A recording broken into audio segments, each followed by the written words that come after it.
शायद आप लोगों को एक बात नहीं पता होगी या कुछ लोगों को मालूम हो कि जब अंतरिक्ष यात्री पृथ्वी के वायुमंडल से बाहर निकलते हैं, स्पेस में, अंतरिक्ष में पहुंचते हैं, तो वहाँ पर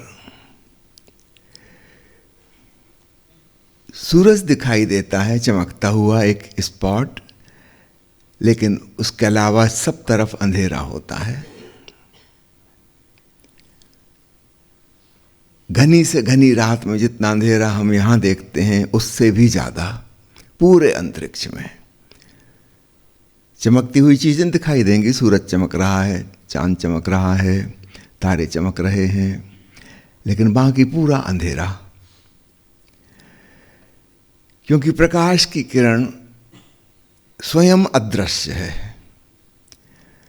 हम केवल प्रकाशित वस्तु को देख सकते हैं, अथवा किसी वस्तु से प्रकाश टकरा रहा है और परावर्तित होकर, रिफ्लेक्ट होकर हम तक आ रहा है, हम उसे देख सकते हैं।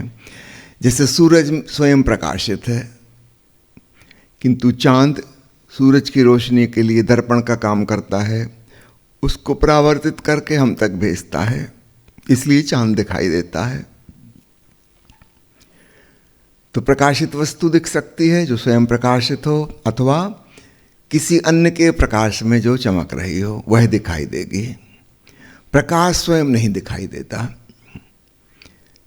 उदाहरण के लिए रात को हम देखें, सूरज ढल चुका, 4 घंटे बीत गए और फिर चांद उगा। ये चांद तक प्रकाश की किरणें जा रही हैं, लेकिन वो हमें नहीं दिख रही, सिर्फ चांद चमकता दिख रहा है। सूरज की किरणें गुजर रही हैं आकाश में से, चांद तक पहुंच रही हैं, वो हमें नहीं दिखाई दे रही। सामान्यतः यह बात हमारे ख्याल में नहीं आती। हमारा कॉमन सेंस कहता है कि प्रकाश दिखाई देता है, किंतु ऐसा नहीं है। प्रकाश स्वयं नहीं दिखाई देता बाहर की दुनिया में, केवल प्रकाशित वस्तु दिखती हैं। जैसे धरती पर जब सुबह हुई तो हमें सब तरफ रोशनी नज़र आती है, क्योंकि सब तरफ वस्तुएं हैं, पेड़ हैं, पौधे हैं, मकान हैं, खेत हैं, खलिहान हैं, मनुष्य हैं, जानवर हैं, कीट पतंग हैं। फिर हवा में मॉइस्चर के कण हैं, धूल के कण हैं, विभिन्न प्रकार की गैसें हैं, ऑक्सीजन है, नाइट्रोजन है, कार्बन डाइऑक्साइड है, बहुत पॉल्यूशन है। इसलिए हमें सब तरफ प्रकाश नजर आ रहा है। सबसे टकरा टकरा के प्रकाश की किरणें स्कैटर्ड हो गई, बहुत दिशाओं में फैल गई। अगर कोई भी वस्तु ना हो तो याद रखिएगा घनघोर अंधेरा होगा। सूरज चमकता रहेगा और घनघोर अंधेरा होगा। तो अंतरिक्ष यात्री को वैसा एहसास होता है अंतरिक्ष में पहुंचकर कि वो रहा सूरज, चमक रहा है एक स्पॉट, बस इर्द गिर्द पूरा अंधेरा, क्योंकि वहाँ कोई हवा नहीं है, अन्य कोई वस्तु नहीं है बीच में, कोई धूल कण नहीं है, कुछ भी नहीं है। यह बात आपको इसलिए बताना चाहता हूँ कि बाहर के प्रकाश के बारे में यह वैज्ञानिक रूप से सत्य है कि प्रकाश स्वयं दिखाई नहीं देता, केवल प्रकाशित वस्तुएं दिखाई देती हैं। भीतर इससे ठीक उल्टा है। वहां सीधा प्रकाश दिखाई देता है, वहां कोई वस्तु है ही नहीं जो दिखाई दे। इसलिए आपको ये वाली पहली बात मैंने समझाई। अपने भीतर इसका ठीक उल्टा है। वहां कोई वस्तु तो है नहीं, वहां तो चेतना है, वो कोई ठोस वस्तु नहीं है, कोई ऑब्जेक्ट नहीं है। इसलिए जो हमें दिख रहा है वह प्रकाश ही है।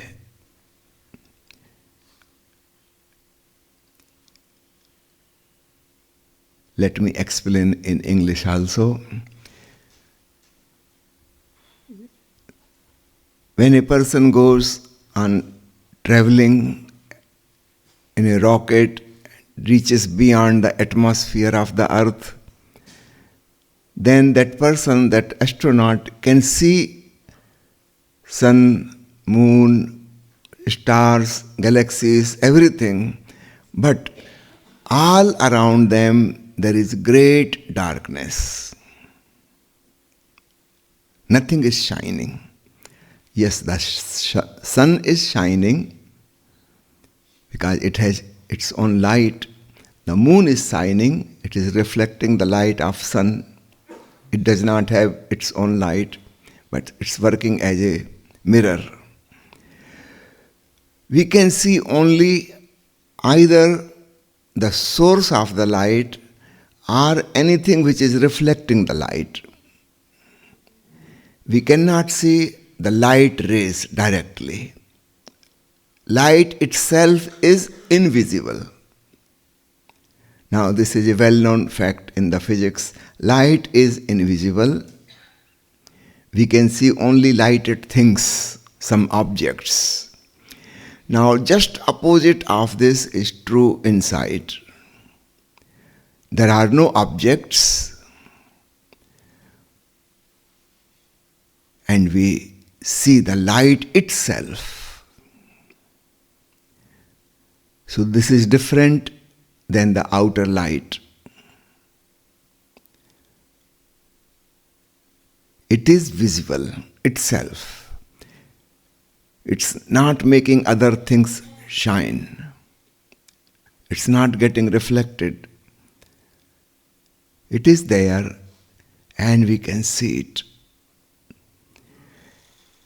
And it is part of the consciousness. It is a quality of consciousness. So there is no duality of observer and observed. In the beginning, this is difficult to comprehend.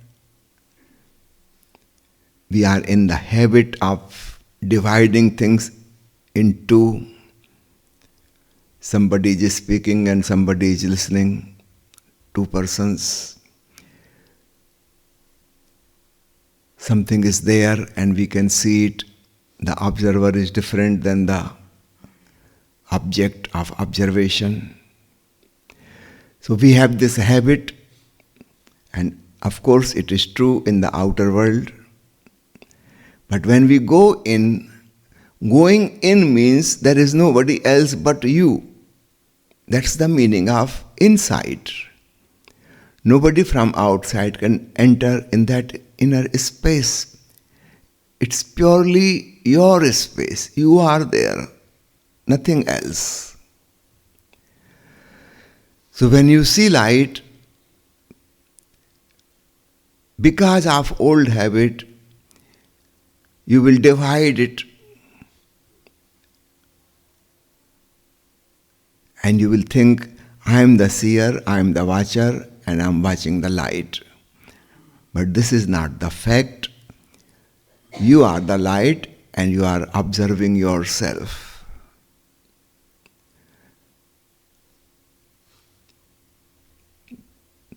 Nothing can enter inside you. That means whatever you are experiencing, that is your own quality, that is your own dimension. So these three dimensions have formed the Trinity, or we call it Trimurti of the meditator. Light, sound, and watcher.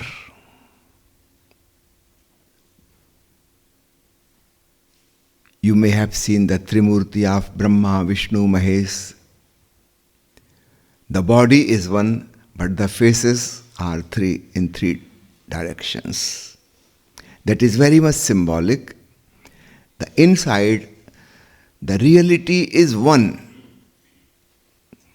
undivided. But we can experience three facets of it. So one is the witnessing consciousness, second is divine light, and third is divine sound. You may have heard the Indian name, very common, Om Prakash. Om means the divine sound and Prakash means the divine light. But usually this is a combined name, one single word, Om Prakash, light sound. That's the meaning. Inside it is combined. So there are some people who are unidimensional and there are some people who are multidimensional. Most of the people of male type, they may be male or may be female, if they have the male type, then they are unidimensional. And most of the feminine type people, which may include few males also, that type is multidimensional. By unidimensional, I mean if you pay attention to listening, you cannot pay attention to seeing. If you divert, if you change the direction, you focus on seeing, then you cannot listen. You can only move in one direction. This is true about most of the males. For most of the females, just opposite is true. They can move their energy in multidimensional experiences, looking as well as listening, as well as knowing the fragrance and taste or touch, and aware of many other things simultaneously. For most of the men, this is very difficult. He can move only in one direction.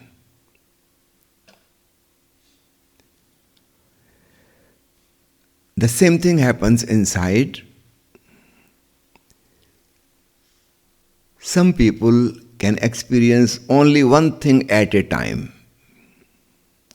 If they are listening the divine sound, they will miss the divine light.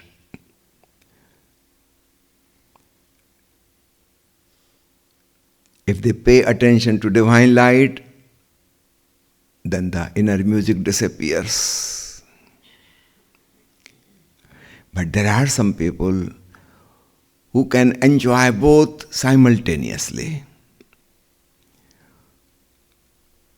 यह शब्द ओम प्रकाश हमारे देश में एक बहुत ही सामान्य नाम है, बहुत लोगों का नाम है, शायद उन्हें भी ना पता हो।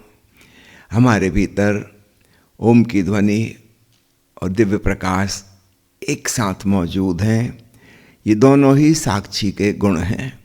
तो तीसरा हम साक्षी को कह सकते हैं। भीतर की यह त्रिमूर्ति है, त्रिवेणी है, नाद, नूर और निराकार चैतन्य। इसमें से कोई एक प्रमुख हो सकता है, तो जो एक आयामी लोग हैं उनको एक का ही पता चलता है, बाकी के दो गायब हो जाते हैं।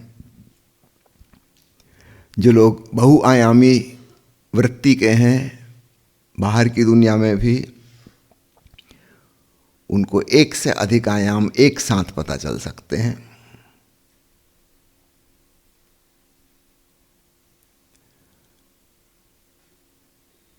तो दिव्य ध्वनि और दिव्य प्रकाश वास्तव में दो नहीं है।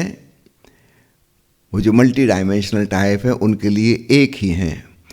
जैसे कोई बच्चा दिवाली पे फुलझड़ी चला रहा है तो उसमें से आवाज़ भी आ रही है चट चट की और रोशनी भी हो रही है, दोनों चीज़ हो रही हैं। ये अलग अलग नहीं है, फुलझड़ी एक ही है। वह ध्वनि भी पैदा कर रही है और रोशनी भी पैदा कर रही है। क्योंकि हम बाहर अलग अलग अंगों से सुनते हैं, हम ये कर सकते हैं कि हम कान बंद कर लें, केवल देखें तब हमें फुलझड़ी की रोशनी दिखाई देगी। फिर हम आंख बंद कर लें, कान खोल लें तो हमें फुलझड़ी की आवाज़ सुनाई देगी। तो डिवीज़न हमारी इंद्रियों की वजह से हुआ। वास्तव में वह चीज़ तो एक ही थी। हमारे ग्रहण करने की इंद्रियां अलग अलग हैं। इन इंद्रियों की वजह से हम विभाजन कर लेते हैं, हमको लगता है कि अलग अलग हैं चीज़ें, इंद्रियों की वजह से। जैसे प्रिज्म से गुजर के प्रकाश 7 खंडों में बट जाती है, ऐसी हमारी इंद्रियों से गुजर के वो जो अखंड अस्तित्व है, एक परमात्मा है, वह खंड खंड में बट के हमें पता चलता है। तो हमको लगता है सब चीज़ें अलग अलग हैं। चूंकि हम इसी के आदी हैं,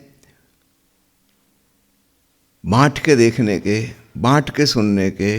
जब हम भीतर जाते हैं ध्यान में, हम पुरानी आदतवश इस चीज़ को वहाँ भी लागू करते हैं, जबकि वहाँ ऐसा नहीं है। वहाँ हम अतीन्द्रिय ज्ञान कर रहे हैं। तो बाहर तो स्वाभाविक है, कान और आँख अलग अलग हैं, हाथ और जीभ अलग अलग हैं, तो चीज़ें बट के पता चलती हैं। लेकिन भीतर सब कुछ इकट्ठा है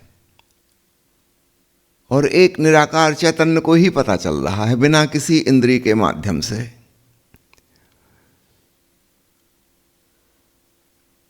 तो बहुआयामी लोगों को सब कुछ इकट्ठा पता चलता है। वे कहेंगे अकेला ओंकार नहीं है, भीतर प्रकाश भी है, ओंकार और आलोक इकट्ठे हैं। एक आयामी लोगों को मुश्किल लगेगा, क्योंकि ऐसी उनकी आदत नहीं है। जब वो देखते हैं तो सुन नहीं पाते, जब सुनते हैं तो देख नहीं पाते। तो एक बार में एक चीज में डूब पाते हैं। कुछ लोग हैं जो तीसरे बिंदु को पकड़ेंगे, साक्षी चैतन्य को, वह उनकी साधना का प्रमुख हिस्सा हो जाएगा। ओंकार आलोक भी फीके पड़ जाएंगे, साक्षी प्रधान हो जाएगा। जब हमने इस बात को समझ लिया, फिर हम बिल्कुल रिलैक्स हो जाते हैं और हम किसी चीज़ की प्रधानता पर अपनी तरफ से जोर नहीं देते। अब अस्तित्व की मर्जी, जैसा स्वाभाविक होगा हमारे लिए वैसा अपने आप होगा, हम उससे राजी हैं। तो हम अपना जिद्द और आग्रह नहीं कर रहे कि हमको तो ऐसा होना चाहिए, ये अनुभव आना चाहिए। हम बिल्कुल रिलैक्स हैं, अपनी तरफ से कुछ नहीं कर रहे। अगर एक साथ दिखाई सुनाई पड़ता है तो ठीक, नहीं पड़ता है तो ठीक, इसमें कुछ किया नहीं जा सकता। ये जन्मों जन्मों की हमारी यात्रा का परिणाम है। तो दूसरों की बातें सुनकर कभी भी लोभ और लालच में नहीं पड़ना चाहिए कि इनको ऐसा अनुभव हो रहा था, मुझे नहीं हो रहा। भाई वो अलग व्यक्ति है, उसके लाखों जन्मों की कहानी अलग है। आप एक बिल्कुल भिन्न व्यक्ति हैं, आपका विकास दूसरे ढंग से हुआ है। तो आध्यात्मिक अनुभवों में हम आपस में कुछ वो नहीं कर सकते कि सबको एक सा हो जाए, या दूसरे को ऐसा हो रहा मुझे क्यों नहीं हो रहा। इस चिंता में बिल्कुल पड़ने की ज़रूरत नहीं। सबको भिन्न भिन्न अपने अपने तरीके से होता है। इसलिए मैं सारी बात समझा रहा हूँ ताकि आप किसी तनाव में ना पड़ें। जो सहज स्वाभाविक हो रहा है उसका धन्यवाद पूर्वक स्वीकार, और फिर भीतर अपने देखेंगे क्या दिखाई देता है, बिना किसी धारणा के, बिना किसी कल्पना के, ताकि हमको यथार्थ का ज्ञान हो। अगर हमारे मन में पहले से धारणा है तो फिर हमें वो दिखने लगेगा, लेकिन याद रखिए वो हमारा सपना है, वो सत्य नहीं है। कोई कृष्ण का भक्त है, उसे भगवान कृष्ण दिखाई देने लगेंगे बांसुरी बजाते, लेकिन यह सत्य नहीं है, यह उसकी धारणा है। इसलिए किसी भी ईसाई को आज तक कृष्ण भगवान दिखाई नहीं दिए। अगर सत्य होते तो फिर सबको दिखना थे। किसी हिंदू को या जैन को या सिख को आज तक ईसा मसीह नहीं मिले, नहीं मिलेंगे। वो केवल ईसाई को ही मिल सकते हैं, क्योंकि उसने अपने मन को वैसा बनाया है, हिप्नोटाइज किया है। ख्याल रखिए, कल्पना से दूर खिसके। जहां भी कोई रूप और आकृति दिखाई दे रही हो वो सत्य नहीं है। कोई भी रूप, कोई भी आकार, आप और सजग होइए। इस रूप के पीछे क्या छिपा है, इस आकार के पीछे बैकग्राउंड में क्या है, उसे देखिए। समझो आपको कृष्ण भगवान दिख रहे हैं, तो उन पे फोकस ना करके आप ये देखो कि बैकग्राउंड में क्या है।